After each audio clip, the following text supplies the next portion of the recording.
Bienvenido todo el mundo a mi canal. Vamos a tratar en este primer vídeo de aclarar algunas incógnitas que rodean al tema del Sáhara Occidental, España, el Polisario, Marruecos, el pueblo saharaui, los canarios, todas esas incógnitas que han estado revoloteando alrededor del Frente Polisario como Frente de Liberación y de la época de los 70 a los 80, en las que se acusaba al Polisario de cometer atentados, etc. A día de hoy seguimos viendo muchos titulares en los que se acusa al Polisario de haber cometido atentados contra españoles y canarios concretamente en las costas saharauis o territorio saharaui. Hoy vamos a tratar de darle una respuesta a esas incógnitas. No os vayáis, soy Tau y estos son Asuntos Pendientes.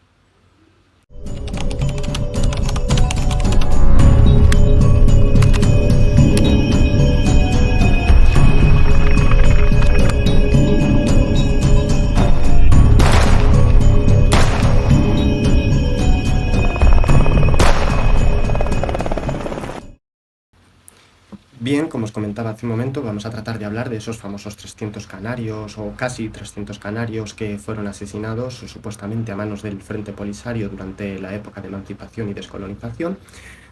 Para ello, a mí es que este tema me toca mucho la moral porque la mitad de las veces cuando me he encontrado titulares, cuando he buscado información, cuando lógicamente soy saharaui, por lo tanto me gusta indagar no solamente en la historia española o la historia marroquí o la historia mauritana, ¿no?, que son los principales implicados, sobre todo en el periodo del que vamos a hablar, pues también me gusta y bastante, y es lo primero que he hecho a lo largo de mi vida, es indagar precisamente la historia de mi propia gente, ¿no?, la historia del Frente Polisario, la historia del Sáhara Occidental y la historia del pueblo saharaui en su conjunto. Es importante que hagamos un breve repaso histórico para que un poco nos situemos, para que entendamos un poquillo dónde han salido estos famosos 300 canarios y posteriormente por qué han ocupado tantos titulares, ¿no? Nos tenemos que remontar un poquillo a la historia, en la que pues, muchos ya lo habéis escuchado, ya lo habéis visto o ya estáis un poco hartos de ello, pero me parece importante ponerlo en el plano geopolítico. Vamos a un periodo de descolonización para todo el continente africano, el Sáhara Occidental incluido. Recordemos que Marruecos, Mauritania, Argelia o Mali son aquellos territorios que estaban bajo el dominio colonial de Francia. Por otro lado, España y Guinea Ecuatorial, ¿no?, que son esas dos colonias que tenían en ultramar, estaban bajo el dominio colonial español. España descolonizó Guinea Ecuatorial y sin embargo se le quedó una colonia en el continente africano, en este caso el Sáhara Occidental. En un principio esto parecía que iba a cumplir con la misma hoja de rutas de Naciones Unidas y la Carta de Descolonización que el resto de territorios en África.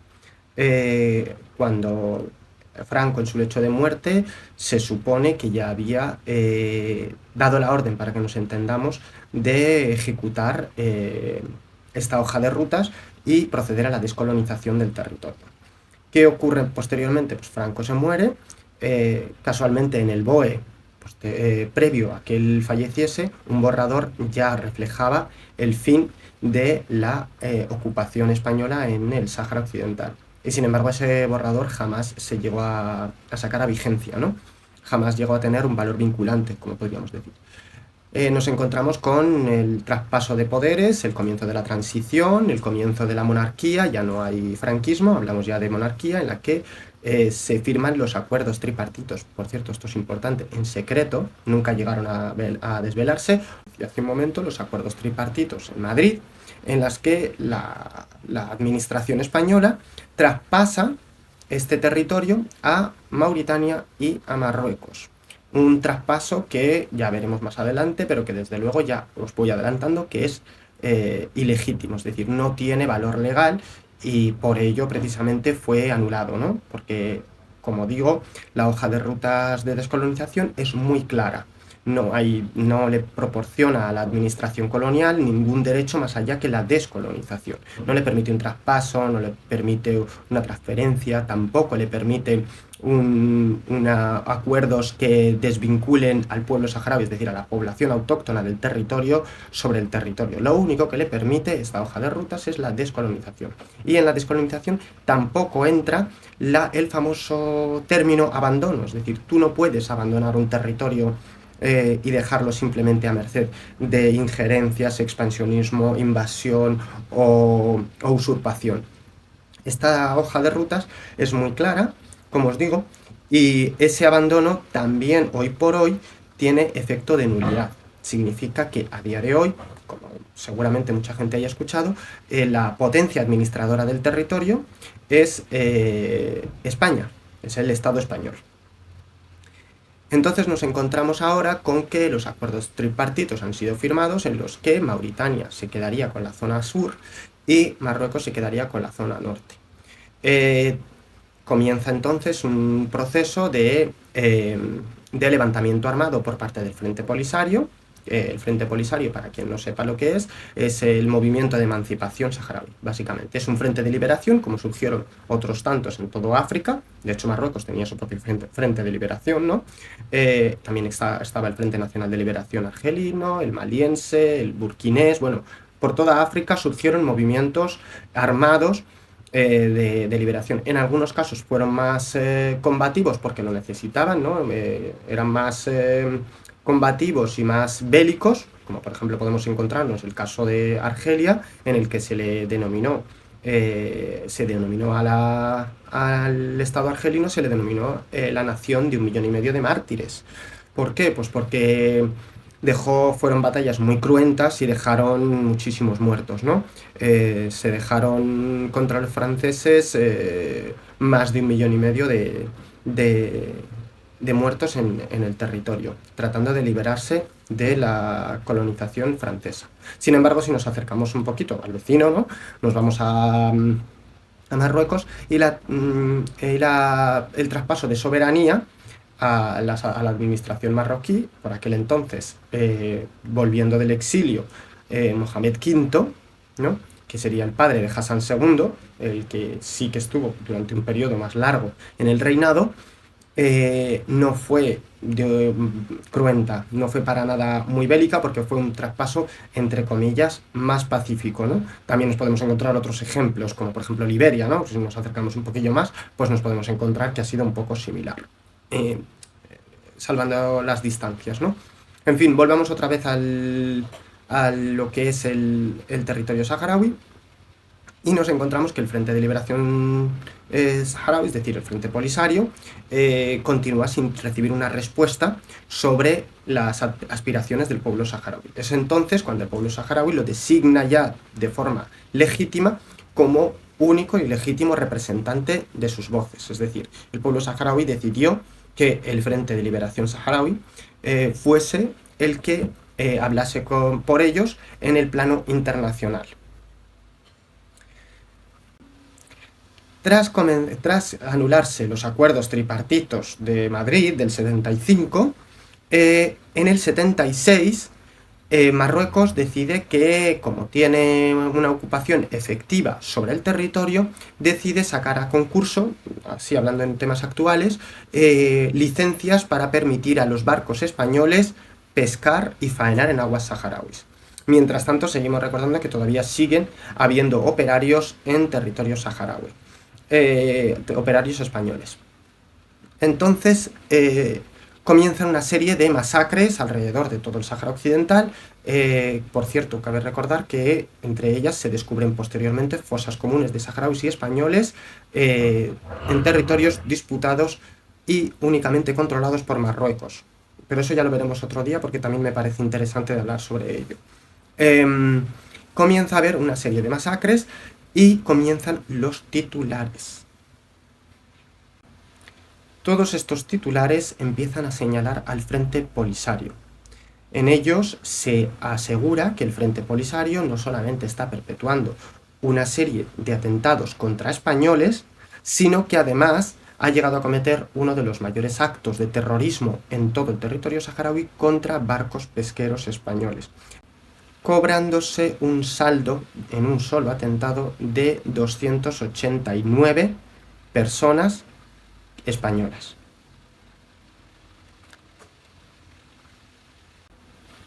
Vamos a hablar primero de lo que sabemos del atentado y de esas cifras, ¿no?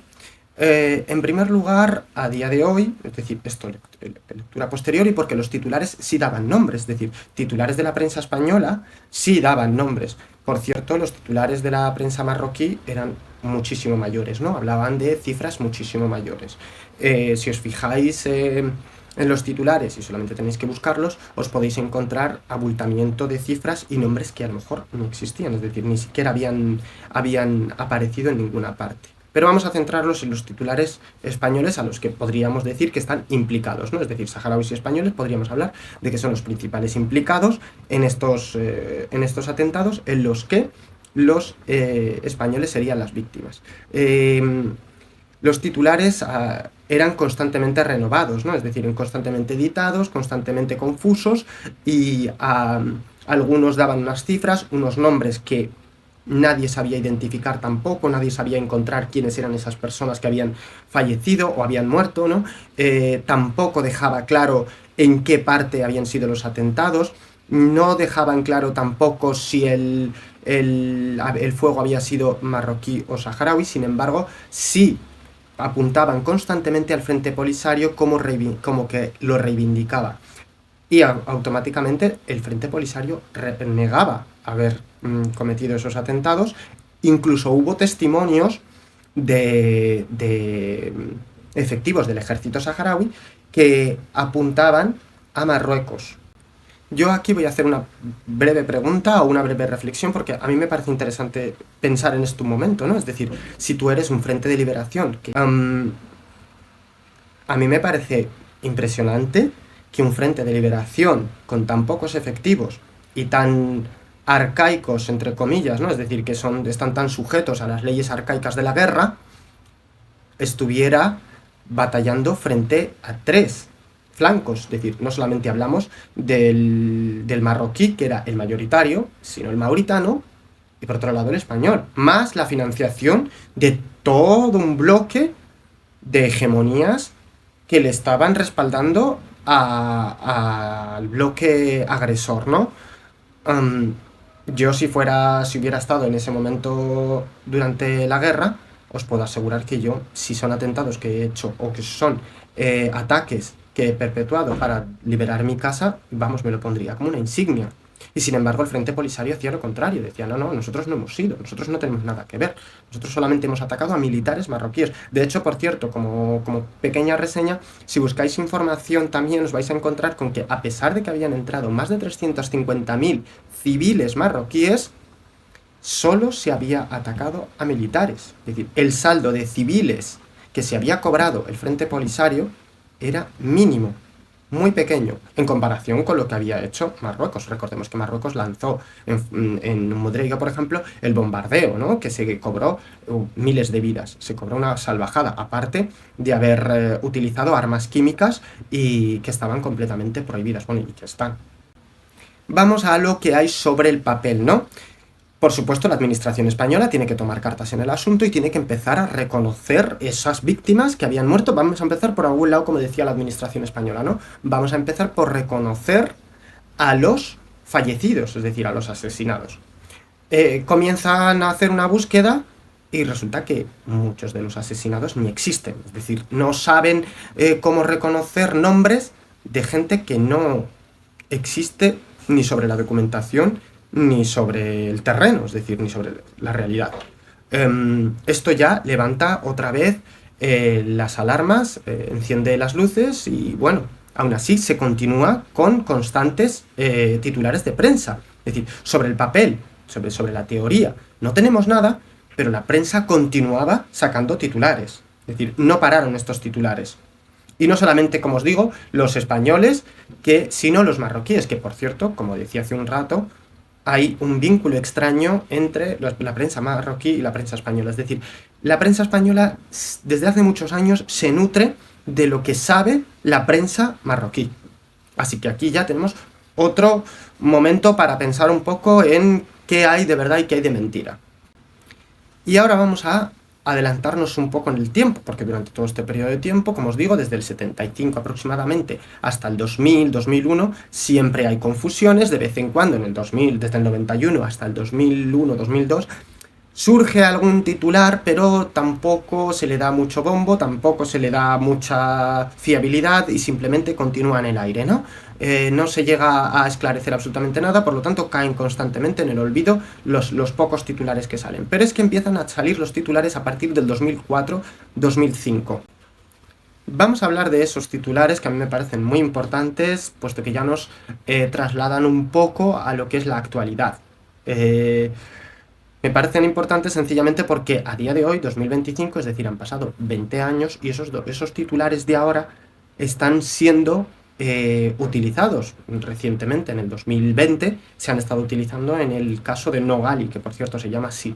Que otra cosilla así corta, me resulta curioso que el caso Gali, es decir, cuando Gali hace uso de la sanidad española en Logroño, se sacaron una barbaridad de titulares acusándolo de genocida, de torturador o de liderar un frente terrorista, pero sin embargo cuando se archivan todas estas querellas, resulta que salen titulares mínimos. Es decir, parece que a nadie se le ocurre en la prensa española sacar titulares del archivado de estas denuncias, porque no se sustentan en ninguna tesis o hipótesis que pueda ser sostenida, ¿no? Entramos entonces en el 2005. En el 2005 sale Acabite. Acabite es una asociación de víctimas del terrorismo que denuncia al Frente Polisario por actos terroristas durante los 70 y los 90 y además pide el reconocimiento de estas víctimas, es decir, que se le dé la titularidad de víctimas del terrorismo o hijos de víctimas del terrorismo.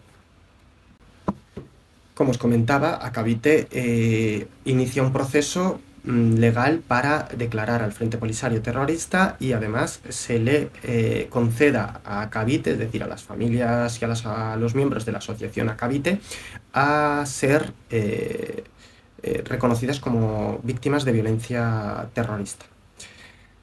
El caso es que Acabite jamás llegó a presentar pruebas de ningún tipo, es decir, es todo en base a titulares de prensa, como os decía.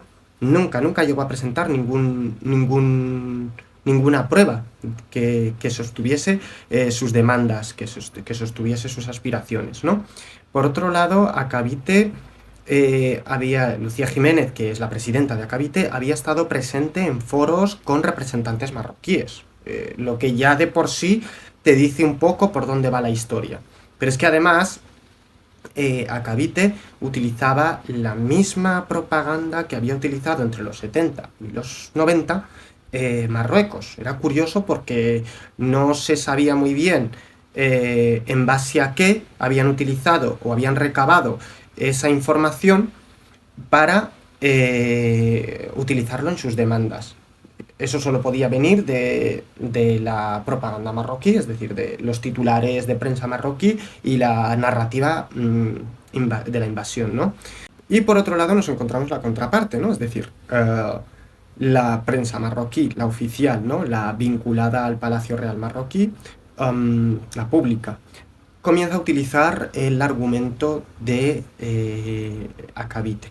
Esto podríamos pensar que es simplemente pues, una forma que tiene la propaganda marroquí de ampliar su altavoz y extender más su narrativa utilizando víctimas españolas en este caso para demonizar y deslegitimar al Frente Polisario. Es decir, no hay tampoco por qué sospechar que haya sido al revés, sino que podemos pensar que directamente eso.